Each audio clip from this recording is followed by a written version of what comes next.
Bonjour les secondes 6. Dans cette vidéo, je vais corriger l'exemple du cours sur la partie grand 4 qui concerne les évolutions successives.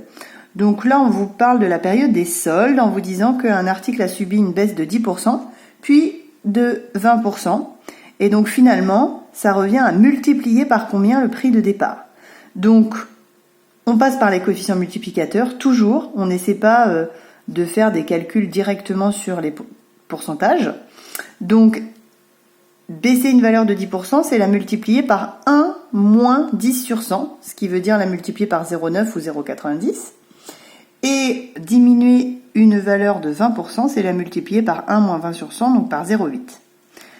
Finalement, par combien je vais devoir multiplier pour passer de l'ancienne valeur à la nouvelle valeur ? Bien, 0,9 fois 0,8. On peut multiplier les coefficients multiplicateurs entre eux. Donc, ça fait 0,72. 0,9 fois 0,8, 0,72. Finalement, le prix de départ a été multiplié par 0,72. Dans cette première question, on ne nous demandait pas de retrouver le taux d'évolution, c'est-à-dire la diminution à laquelle ça correspondait. Ceux qui l'auraient calculé et qui voudraient vérifier leur réponse, je vous dis ça tout de suite. Ça correspond à une baisse de 28%. Donc ça, c'était pas demandé, mais on va le faire dans la question suivante. Donc le taux d'évolution global, c'est 0,72. Le coefficient multiplicateur global, c'est 0,72 et le taux d'évolution global, c'est moins 28%, mais on ne demandait que cette réponse-là dans la première question.